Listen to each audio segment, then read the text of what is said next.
Hello, and thank you for tuning into this week's Mayor's Update. As always, we have a lot of important information to share with you this week, so please feel free to share this video with your friends, family, relatives, and anyone else who you think might find this information helpful over the course of the coming week. It's back in the fall season here in north central Massachusetts. It certainly feels that way anyway, but that doesn't mean that things are slowing down here. If you're visiting the first floor of Gardner City Hall, you'll see that we have the next round of photos for the Project Redemption initiative that's here in Gardner. This is the third year that we've had that happening here. If you travel in Gardner City Hall down the hallway by the Treasurer's office, you'll notice there are a bunch of pictures on the wall of individuals from around the community, as well as quotes that they've submitted that summarize their individual journey in recovery. These people are all local people from the north central Massachusetts areas, our neighbors here in Gardner and in the surrounding area that are currently going through their recovery process, be it from some type of substance abuse, addiction to alcohol, or anything like that they're going through. And it's telling their stories to show that there are people just in your neighborhood that are in the process of recovery, and recovery is something that is possible. Last month we commemorated the International Overdose Awareness Vigil and remembered those who had passed. And now we're celebrating those who are currently going through it so that we can have a hope for the future. And it's something that I think is really impactful and powerful. So if you get the chance to visit Gardner City Hall, I highly recommend you reading the description of the project, the quotes that are there, and seeing those pictures and the faces that are on the wall. And I want to thank our prevention coordinator, Veronica Patty, for all the work that she did for making this event possible. The next Gardner Farmers Market is coming up this Saturday, September 21st. It's a great way to remember the 21st day of September, to put a little play on words there on that Earth, Wind, and Fire song.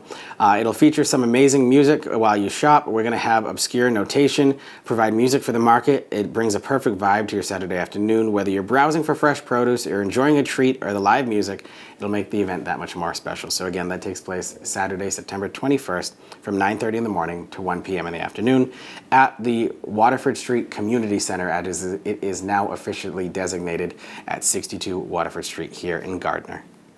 The Gardner Domestic Violence Task Force is having their annual Domestic Violence Vigil on Monday, October 7th at 6:30 p.m. outside Gardner City Hall. Again, that's Monday, October 7th at 6:30 p.m. out on the front steps of Gardner City Hall. The Gardner Domestic Violence Task Force does great work each and every day throughout the year to make sure that people have the resources that they need if they're in those situations. So I want to thank Bernice Richard and everyone who's involved in the Greater Gardner Domestic Violence Task Force and the Voices of Truth for that service that they provide to our residents here. The 11th Annual National Night Out has been rescheduled for Tuesday, October 1st from 5:30 p.m. to 7 p.m. in Perry Auditorium. This will look a little different than it normally does this year because of the 2 rainouts that we had earlier in the year, but this time the event is planned indoors. So rain or shine, we're going to be having National Night Out again as a resource fair out in Perry Auditorium. Again, I want to thank our prevention coordinator, Veronica Patty, for putting that event on as well. Make sure you mark your calendars. The Fall Festival and Oktoberfest are going to take place on Saturday, September 28th. There'll be a lot to do in downtown Gardner that day, but throughout the season as well, so don't miss out. The family-friendly Fall Festival will take place from 10 a.m. to 4 p.m. The Oktoberfest, 11 a.m. to 8 p.m. And then don't forget about the Gardner Chair Luge. It'll take place at 2 p.m. that afternoon.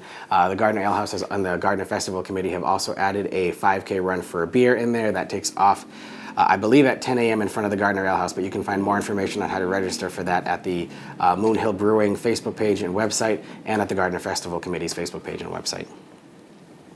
The Levi Haywood Memorial Library is having their annual book sale on Friday, September 27th from 9 a.m. to 4:30 p.m. and Saturday, September 28th from 9 a.m. to 4 p.m. Additionally, we want to remind people that the band night celebration, that's when the high school band joins forces with the elementary school band and the middle school band, will take place on the 27th as well at Watkins Field at 6 p.m. If the cooler weather has you looking for more indoor activities to do than a football game, though, make sure you check out the Theater at the Mount. Their next show will be the Steel Magnolia showing, and that'll take place on October 4th, 5th, 11th, and 12th at 7:30 p.m. and on October 13th at 2 p.m. In November, they're going to be performing The Sound of Music. A local musician is organizing a festival to benefit local veterans. A.K. Cody, a Gardner-based singer and songwriter who specializes in a blend of rock and country, along with his band, The Wicked Northmen, will play a Country for the Vets concert at the Gardner Lithuanian Club on Gardner Road this coming Saturday, September 21st. The free all ages concert, which begins at 2 p.m., has been organized to benefit the Montezut Veterans Outreach Center and the AM Vets, the nation's most inclusive chartered veterans services organization. So thank you very much to AK Cody for coming back to give back to your community that way. And again, that'll take place at 2 p.m. this coming Saturday. The House of Peace and Education, or Hope House as people refer to it, is hosting a Touch a Truck event on Saturday, September 21st at 1 p.m. to 5 p.m. in the parking lot at Mount Wachusett Community College. So if anyone of younger age who's interested in participating in that event, the Touch a Truck event, again, will take place this Saturday, September 21st from 1 p.m. to 5 p.m. The last Friday night concert at the PACC will be featuring Mr. Strickland and will be this Saturday, September 20th. From 7 p.m. to 11 p.m. It's free admission and the event is fully open to the public. Diamond Hearts Art Studio had their official ribbon cutting with the city this past week, this past Friday. They are a pour paint art studio located in the former Wheeling Supply building on Main Street. And if you're not familiar with pour paint, you take paints in a different cup, you dump them onto the canvas, see how they mix together, you glaze it, and then you can paint a front ground on it or just leave it as is. They're offering art classes and they're selling the art that they make there themselves. So again, that's on Main Street next to O'Neill's Bicycle Shop. And thank you very much to those owners for relocating from Fitchburg here in Gardner and being a part of the progress that we've made here in Gardner. And then just a couple of construction reminders. This past week we had Main Street paved from Willow Street down to the Timpani Boulevard Rotary. That should be complete by now. Additionally, residents over on the Washington Street and Logan Street area should have seen some work done this past week. They're looking to finish that up within the next 2 weeks. Same thing with the residents over on Hosley Road, Dinan Drive, and Meadowbrook Drive. Those streets are probably going to be done, I'm going to guess, within the next month, but there's still sidewalks that need to be installed and the structures have to be raised and the final coat of pavement need to be put on there. But paving is continuing up in those streets. This is very important, though, for anyone who drives through the Uptown Rotary. The final coat of pavement is being put down this coming week. So the pavement, the last 2 inches is being put down. So there are going to be some detours and roadblocks and things like that in the way of the Uptown Rotary.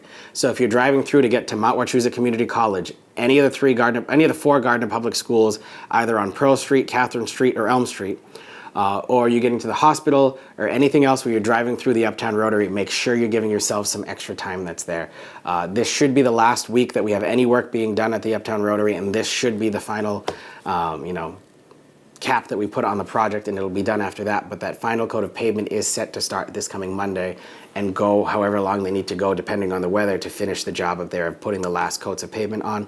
You will be able to travel all around the Rotary in some way, shape, or form. There just may be detours put up, and that's something that you have to plan for there. So again, this coming week, beginning on Monday, there'll be paving work being done at the Uptown Rotary. Lastly, if you're wondering why I'm in green today, which if you normally watch these, why would you be wondering why I'm in green today? But there is a special reason today. September is designated as Liver Health Awareness Month here in the United States. If you are watching this on GETV, you may have also seen the edition of the latest GCAT chat, the Gardner Community Action Team chat, which featured local Haywood doctor, Dr. Malika Tala, who's the liver specialist there, and the chair of our Board of Health, Sue Avalon, talking about the importance of liver health and what that means for us here in the community and how it really can be a silent disease that comes until it's really bad. So if you're looking for more information on the prevention, tracking, and everything else that you need to know about liver health, you should consider watching that GCAT chat. September is designated several different months, and we're learning that each and every day with the groups that are requesting proclamations here. We talked about how September is Recovery Month. Today we're talking about how it's Liver Health Month. We want to tell people that Hispanic Heritage Month does run from September 15th to October 15th. If you're wondering when the mariachis are coming back to Gardner, October 1st at 6 p.m. in front of Gardner City Hall, we'll have the mariachis back, as well as food provided by Bria Coffee, Taco Ray Coliman, and Tatas Fonda Food Truck to celebrate Hispanic Heritage Month here in the Chair City. So again, October 1st on the front steps of Gardner City Hall at 6 p.m. Additionally, some other months that we're going to be talking about at later updates, because I think we should probably keep it to 2 per update, but just so you know that they're coming. It is also National Library Card Sign-Up Month, National Suicide Prevention Month, and National Ovarian Cancer Awareness Month too. So we'll talk about those in a later update before the end of September, but clearly it's a busy month from everything that's going on. That concludes this week's Mayor's Update. As always, if you have any questions on anything happening at all here in the city, you can feel free to contact my office at any time, and I'll be happy to get back to you as soon as we can with any questions that you have. Thank you very much, and have a great day.